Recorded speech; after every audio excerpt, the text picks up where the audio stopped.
What's good, y'all? It's your girl, Danny. I'm about to make this quick because it's my second time trying to do this video, and hopefully I'm going to just shorten it from what I was originally saying. Got on Twitter this morning. I'm not going to put this person out there, but somebody tweeted, what the fuck? So this girl is offended because I called my ex crazy. I'm offended I used to cut. Well, honey, you're crazy too. Now, this pissed me off just because, one, it reminded me stuff of my mom, what my mom says. Okay, be right back. Stop aiming me. Look, this pissed me off just because, it's always people who don't understand what someone's going through, but they judge them and decide to brush them off as crazy. So,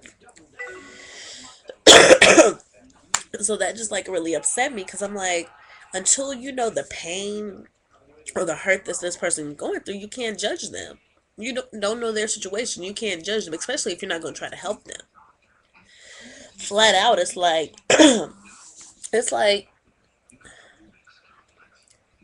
basically, as anyone who's watched my videos, you know I'm a cutter, or I'm a former cutter. I haven't cut in 2 months. But, long story short, like I mentioned before, I have dysthymia, which means basically when I was a kid, my depression, like I was depressed, but it built up and had like the snowball effect, which to this day is like I'll be happy for a long period of time or for a short period of time, but then I get really depressed really quickly, like a straight drop.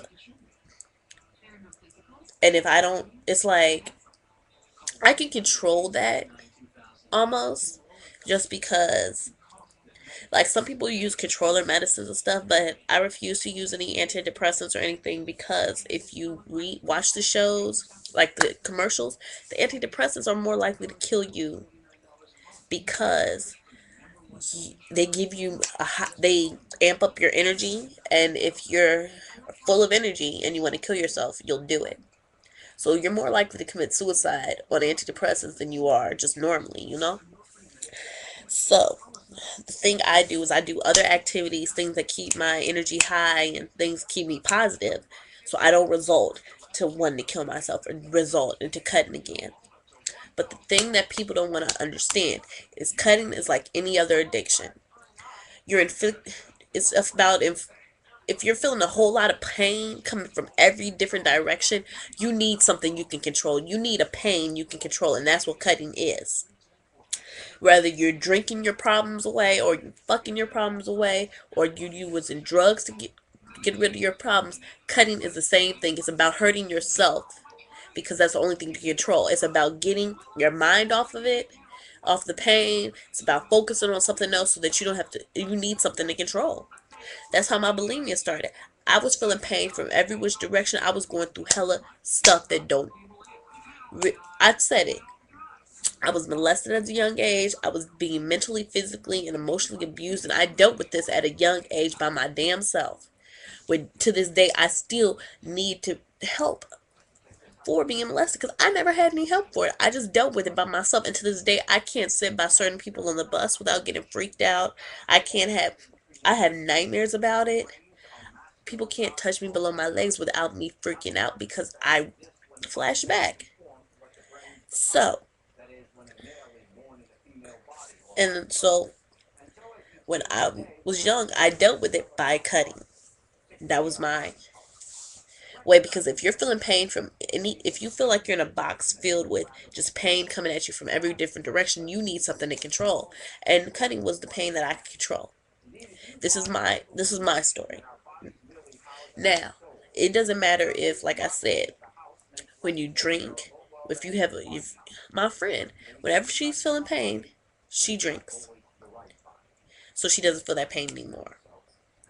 I have a friend who gets high so they don't feel that pain anymore. I also, flat out, my best friend, whenever something goes wrong, she gets high as hell just so she don't feel that pain anymore. I I went to high school with this girl who she was molested, she was raped, all this stuff for so long at different times that she became like a nympho just to make the pain go away. Like she has sex all the time to get rid of the pain. So it's something she can control. It's the same thing with cutting, like real talk. So who are you to judge cutters for what they do?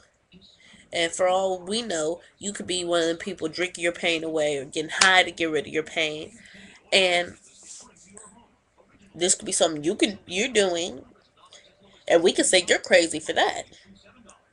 Yes, we're physically inflicting pain on ourselves, but what's the difference when you're destroying your liver, killing your brain cells? If you smoke squares, you're destroying your lungs. You're slowly committing suicide. Cutters, it's not about killing yourself, it's about controlling pain. And yes, you're inflicting pain against your body, but you're not killing yourself slowly. If you really want to call us crazy, I mean, like you're the ones drinking your pain away or smoking your pain away, and you're killing yourself slowly. So, who are you to even talk about us? And I'm like, you don't even know our situations. You don't know the pain we're feeling. So, who are you to even judge us without even asking what we're going through or even offering to help? I've been in a relationship with someone who didn't want to help me, who rather put me down, and that nearly broke me, you know? But it's like, you know what? What out. If you're a cutter, you're suicidal, and you just happen to run across my video, like I said before, if no one else tells you this, know that I love you. I may not hold you, I may not be able to talk to you, I may not be able to do anything for you right now, as far as physically. Just know that I love you, no matter what, because we share some similar issues, similar problems, or something. Know that I love you. That if no one else does, I do, because I feel your pain. I have been in your situation. I've felt your pain. I may not know exactly what you're going through, but I know how it feels to be that low where you have nothing else to turn to but to hurt yourself. Know that I do love you, and there's someone out there that will love you more than I can. You just have to wait for that person to find you, because there's somebody out there for everybody, real talk. And it's just like, own your vices. Like, I admit I am a cutter, but that's not all there is to me. I know that is a part of my life and always will be a part of my life, but I will get past it, and you will too. So know that I love you. Mwah.